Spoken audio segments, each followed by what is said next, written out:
All right, what's up, y'all? Welcome to the gray area. For today's topic, we're going to be talking about toxic masculinity. Does it exist? If so, what is it? Um, I was doing a little bit of research and looking into some opinions. There's a lot of, particularly men, that uh, it seems to be a very offensive term to call toxicity toxic. To say that masculinity specifically is toxic or has it, or even has a toxic version, which I feel like is how most people use it.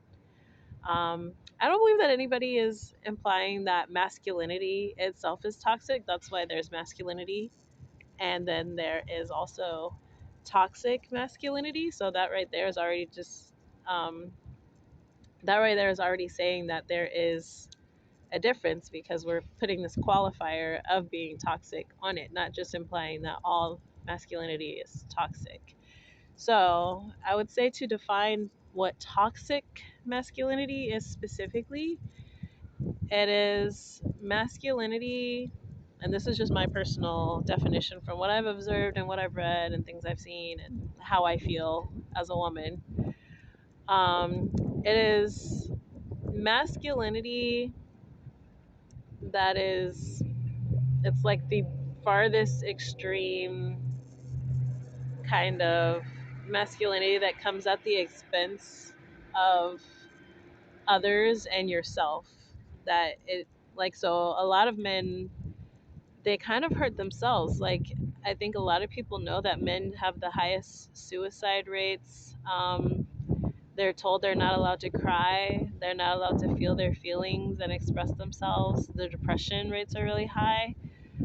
And I feel like a lot of that is because men are socialized to keep all that bottled up inside as a form of being masculine. Like, oh, it's not manly to cry. It's not manly to show feelings. It's not manly to like feel down. They're always just like, man up, be a man, blah, blah, blah. Like, so that is, that is like the epitome of like it's causing themselves harm and then causing harm to others. So the other form of toxic masculinity is usually directed towards women, where men are very, what you call it, misogynistic, like talk down on women or view women as less than because they're not men, or like the desire to protect and lead gets morphed into control and aggression. So, like, say for example,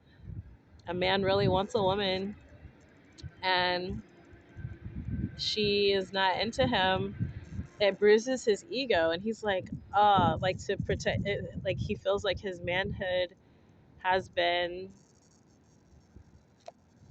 almost, I don't know, like it's like a personal attack for him to be rejected by a woman, and which is why a lot of women are afraid to reject men, and that's why we do things like, give the wrong phone number or say we have boyfriend or blah blah blah, because men have a hard time handling rejection. Like, it bruises their ego because they have that like strong, like they have to present their masculinity in a certain way, like, oh yeah, I get all these chicks, I can do whatever I want. Like, when, like, they feel like almost, it feels like there's a entitlement and an ownership to women's time or bodies. And shoot, we don't even need to talk about the R word.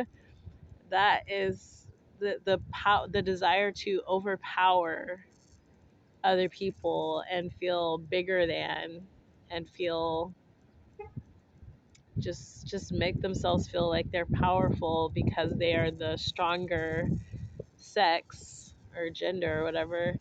So I feel like that's the definition of toxic masculinity, is masculinity that is harmful to the person or other people. So the argument in the video that I was watching was basically that, oh, well, there's no such thing as toxic masculinity. There's just toxic people. Like, that's just a crappy person. That has nothing to do with masculinity. And yes, they're like, people are just toxic too. Like, there's both and. So like I said, those examples are specifically because of the construct of what it is, to the social construct or the cultural construct of what it means to be a man, those specific toxic behaviors come out of what is viewed as masculine. And that's why it's specifically toxic masculinity instead of just a toxic person. Like, it's not really likely that you're going to have, like, yeah, you might have a woman exhibit those behaviors too, but that's not really how women are socialized, because women aren't socialized to be masculine. Women aren't socialized to hide their emotions, generally speaking, and like, oh, it's not okay to cry. No, women are expected to cry and expected to be emotional, which that's like a whole nother that's like a whole nother topic and area. um and yeah, we can talk about toxic femininity too, but not in this video. Right now, it's just toxic masculinity. But I will say across the board, it's also specific, more specific to masculinity and men, in my perspective, because I've literally seen, being a queer woman, so you have more masculine women and more feminine women, and even in the masculine women, they exhibit freaking toxic masculinity. So I'm like, it's not just a, it's like they're trying to,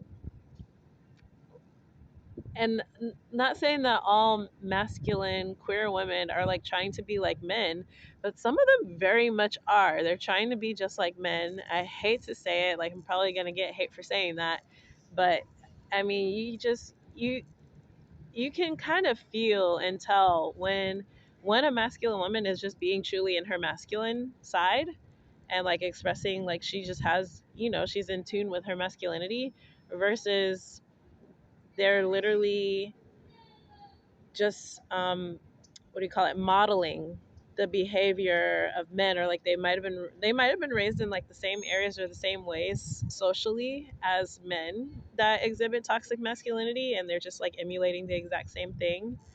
um but it also feels like there's a degree of like, oh, this is what it means to be a man. I'm gonna objectify women.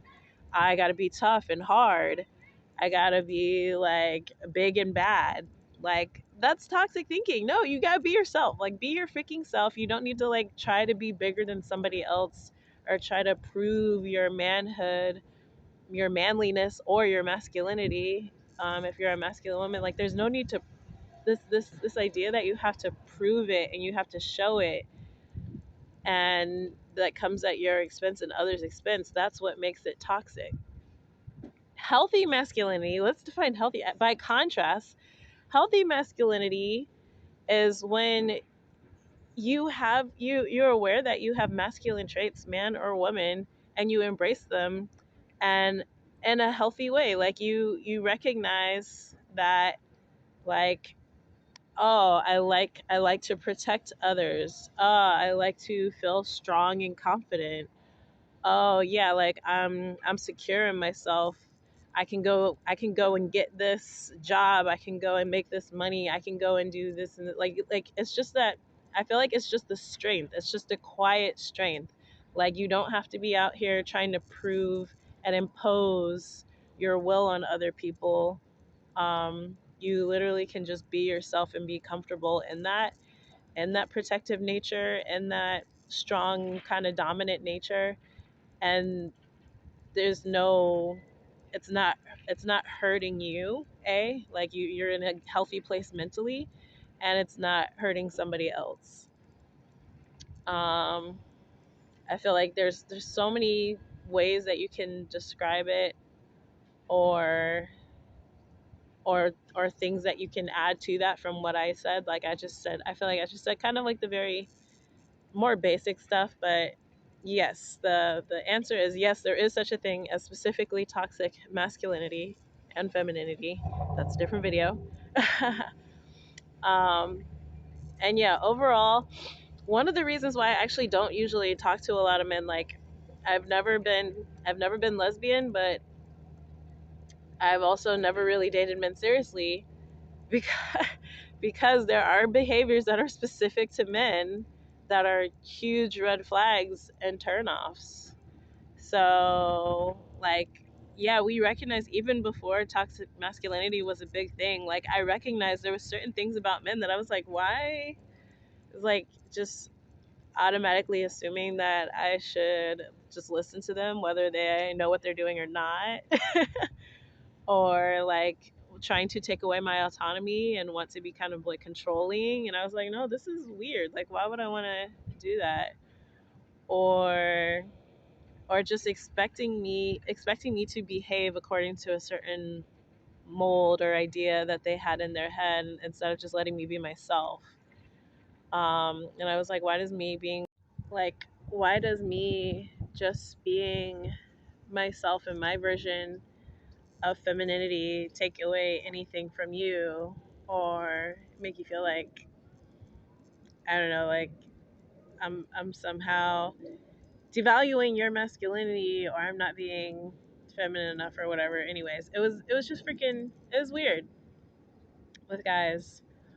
Or like I didn't, or thinking that I didn't like them because I needed to have an emotional connection with them. And I'm like, dude, no, I need for us to connect more than just physically.